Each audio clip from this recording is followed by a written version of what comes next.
For those seeking further in-depth information concerning the Church of Christ movement founded in the early 1800s by Thomas and Alexander Campbell, Barton W. Stone, and Walter Scott, please contact Christian Answers of Austin, Texas. Free newsletters and other information on this subject are available by simply calling or emailing us. Access our online videos on Church of Christ and other Campbellite movements on Yahoo Video. Once on the Yahoo Video's homepage, put Larry Wessels in the search box and click Enter. To see the entire 22-hour debate between Bob L. Ross, the author of Campbellism, Its History and Heresies, and the nationally known Church of Christ preacher Bill Jackson, go to Yahoo Video. Man, come in your pulpit half naked down to the waist to preach, would you? And I said, you know, a passage in the Bible, Jesus said something about naked and you wouldn't clothe me. I said, I just wonder if that's old Bill Jackson's church over there, that he won't have anyone that can't afford a shirt or a coat, and he comes over there and old Bill won't have anything to do with him, so I just thought I'd poke a little fun at him. But now listen, this church and school thing, that's a little more serious. Your own, Brother Brown's own, what do you call it, catalog, they say that that school is a part of Southwest Church. And the elders over here are the bosses and the rulers and the controllers, and those elders said, sideburns below the lobe of the ear will not be tolerated. Now, you rebelling against those elders, Bill? You know Thomas Warren, I put him up last night, he said, you rebelled against the elders, you're rebelling against God. You're rebelling against God. And those elders said, we'll not tolerate sideburns below the lobe of the ear. And now he's trying to say the school is one thing and the church is another thing. You mean the elders can make laws for the school, and those laws are binding and you can violate them and go to hell, but now over here in the church you can have long sideburns and it doesn't make any difference? That's one of those expediency things, you see. That's one of those things where that the elders can exercise human judgment. And they can say, you schoolboys, you can't have it below the lobe of the ear, but you folks out in the congregation, I guess you can have it down, all running down below the neck a little longer. I don't know what those elders are going to dictate on that. But that's your problem, not mine. Now, you can take that one down there, brother. I just wanted to get in that significant thing about his dichotomy here over the school and the church. You listen, you read your own catalog. That school is a part of the church and it's under the elders. You better learn that or you might be on dangerous ground, lose your soul rebelling against the elders. Now put that other chart up here about Alexander Campbell.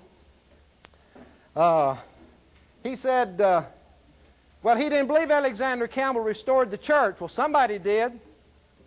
Somebody did.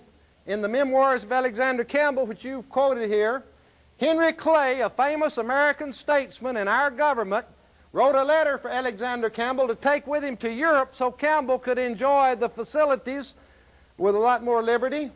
He called him the head and founder of one of the most important and respectable religious communities in the United States. And according to Mr. Campbell's memoirs, he took that letter and used it to the enjoyment of the facilities in Europe with a lot more convenience than he would have otherwise. Now what about that?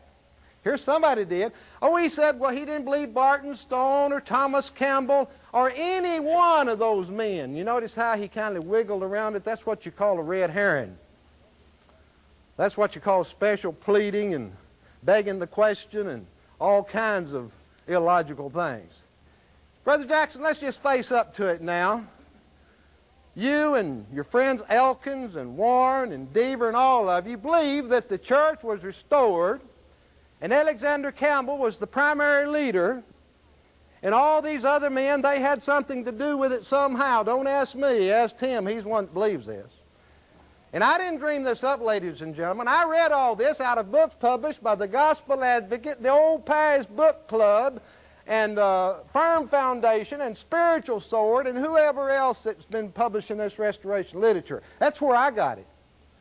I'm just taking Alexander Campbell as a synecdoche, if you please, a representative of the whole bunch. He's the head and founder. In fact, Robert Richardson, who wrote this Memoirs of Campbell, you have it lying here on the table, he called him the master spirit. Kind of like Thomas Warren in the McGarry Spiritual Sword cult. He's the head of that cult, so to speak. The tacit head, titular head, or whatever. Now, you notice he didn't deal with the issue, though. The issue is, has the church been restored? And if it was restored, who did it? If Campbell didn't do it, if Stone didn't do it, if Thomas didn't do it, if Scott didn't do it, who did it, Bill?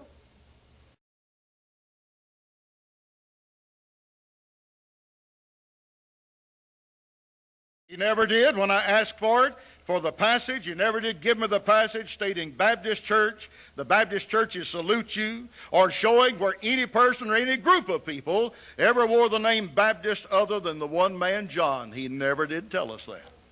Number 7, when I asked him, is it your view that doctrine is important, Acts 2 and 42, that obedience to doctrine, 1 Timothy 4 and 16, now we already know why he didn't answer it. That obedience to doctrine saves, and that failing to obey damns the soul. Revelation 22 and 14, he never did answer. Number 8, I asked him if Jesus is the head of the church, Colossians 1 and 18, by that ecumenical picture that he talks about on television, but he doesn't believe because by his Calvinistic doctrine the selections were already made before the foundation of the world. If Jesus was the head of the Baptist church and the Methodist church and the Lutheran church and the Mormon church and the Jehovah's Witness kingdom and the Episcopalian church, etc., he never did answer that question. I asked for the passage, asking him to show where one is acceptable unto God regardless of religious affiliation, religious denominationalism, where God ever sanctioned such division. He never did answer. I asked for the passage showing that Christ is ever sanctioning the use of instruments of music in the New Testament, where anybody in the New Testament church ever used mechanical instruments of music. He never did answer that question, never did show us where such was used. He never did answer when I asked him concerning Genesis 3 and Naaman and John 9 as to nailing down where the obedience and the disobedience was. He passed it off by saying, well, it's not on baptism. He never did tell us exactly how Acts 2 and 38 should read, should have been translated to convey God's truth concerning baptism and remission of sins. And I quoted Thayer. Thayer said, in order to obtain the forgiveness of sins. He's romped and stomped that it can't mean to obtain, yet he never did explain the difference in to obtain the remission of sins, or with a view to the remission of sins, or to receive the remission of sin.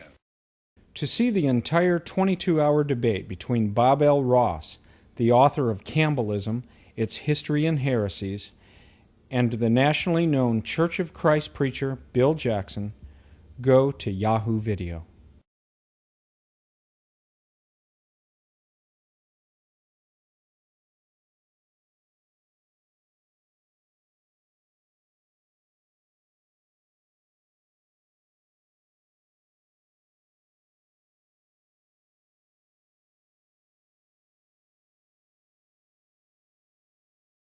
For those seeking further in-depth information concerning the Church of Christ movement founded in the early 1800s by Thomas and Alexander Campbell, Barton W. Stone, and Walter Scott, please contact Christian Answers of Austin, Texas. Free newsletters and other information on this subject are available by simply calling or emailing us. Access our online videos on Church of Christ and other Campbellite movements on Yahoo Video.